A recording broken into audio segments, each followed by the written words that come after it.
Joining me this afternoon from Spirit Telecom's Sol Luketsky. Sol, good to meet. Good afternoon. Thank you for having me, Andrew. Give us a bit of an introduction here, Sol, to Spirit Telecom. Tell us about the business. Sure, it's an ASX Australian Stock Exchange listed business. Look, we're circa 180, 200 mil cap. 12 months ago, we were probably a 24 mil revenue business. Today, we're around an 80 mil run rate business. So in terms of what we do, we come into businesses and we provide them with a modern telco and IT solution. We used to just provide high-speed internet, but now we provide them what I call the major services around cybersecurity, managed services, IT and high-speed internet. So enormous growth and transformation from just a high-speed internet company over the last 12 months, Andrew. And who are some of these clients, these customers of yours? Yeah, so they range from, we play typically in one segment, which is medium-sized businesses, small businesses. At the same time, we do a lot in mining, manage Wi-Fi connections, down a mine shaft. We do a lot in the hospital sector. We do a lot in schools. So everything from business to essential service providers. Additionally, we're the Victorian government's largest infrastructure builder of fixed wireless networks as well. So we're a mix. But we certainly probably our sweet spot is that medium-sized business market. Why do businesses turn to Spirit Telecom, rather than one of the bigger organisations? Yeah, good question, Andrew. Look, they do it for a variety of reasons. The product bundle that we offer, we can give them one bill, one price for up to 5 different services. So what I call the different aisles of a modern telco. Aisle 1 is high-speed internet. Aisle 2 is managed IT provisioning. The other one is cybersecurity, managed service and cloud. So we can tell you straight away what your monthly bill is. And we provide you with one contract and one service level agreement. And we also are accountable for all your network layer. So if you've got a problem, you talk to one provider. But the honest reason is the larger telcos are a little bit lazy. And we're hungry for their business. So the larger the company, the easier it is to get business from it, because we also add good old-fashioned service to it, as well as all that digital innovation. How's the recent pandemic, COVID-19, how's that affected the way you do business? Well, it's actually helped us in some way, and I know that is a little bit perverse, but what it does mean is that organisations need to move to the cloud very, very quickly.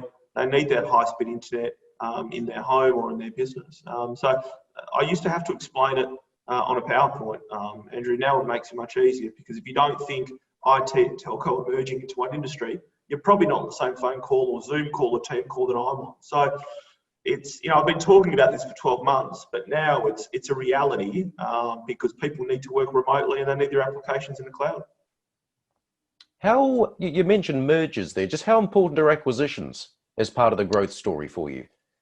Yeah, look, acquisitions probably make up 80% of our growth.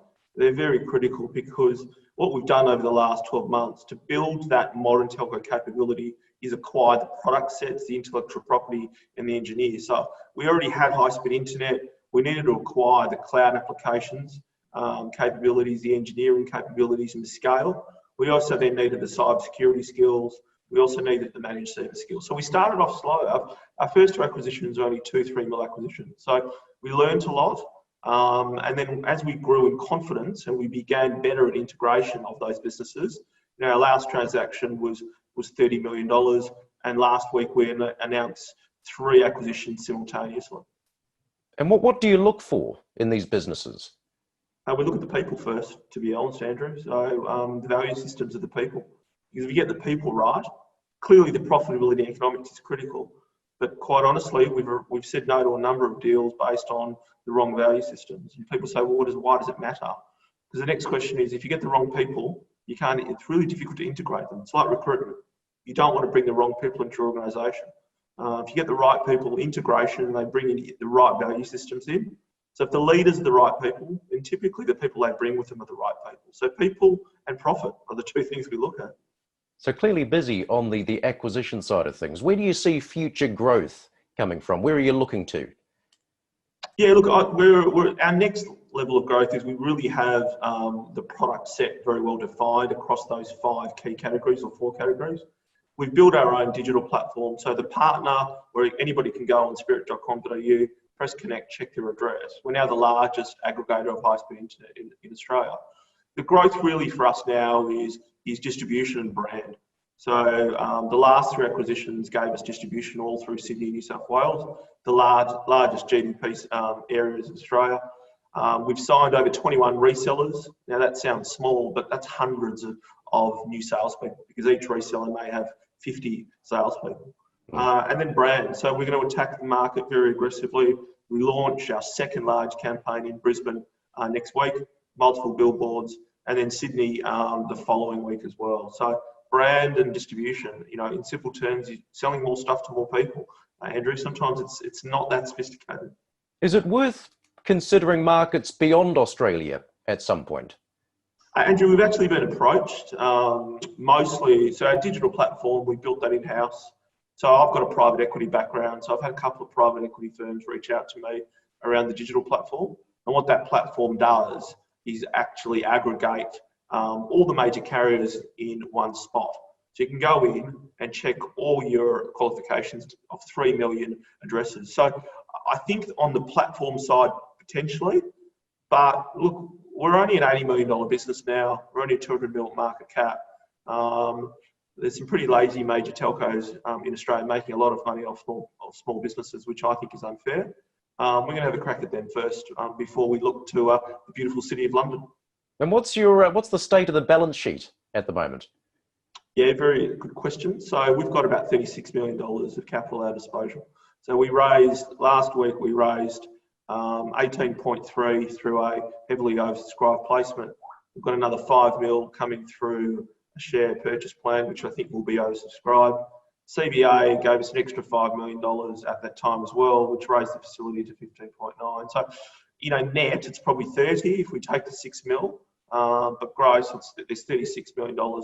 That's before any equity or shares that we use. So we're in a far healthier spot than we were 12 months ago. So 36 mil on balance sheet to use for acquisitions and organic growth. Well, that's what I was going to ask. That recent fundraise, was that tied into those more recent acquisitions that you've just made? But that was only $5.7 million. So the cash component there was only $5.7 million. Look, we had incredible response from our existing institutional investors. Over the last 12 months, we've built some very large institutional names, high net worth families in Australia and across Asia to join the register. So look, very confident in raising capital because we just put the company in the right spot. And 100% revenue, 100% up on revenue, but then our run rate now is circa $80 million as we sit here today. So in the right spot, as you say, Sol, when you're out there talking to investors and you had to boil it down to a couple of points, what would you say is the investment case here?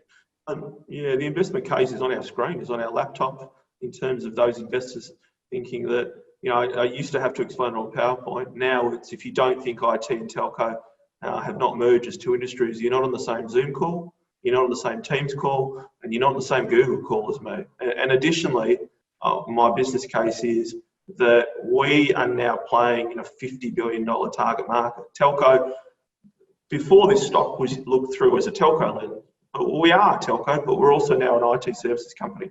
So my business case is have a look at our numbers, because the best way to sell a business case is through the growth of your customers, and our customers want our product.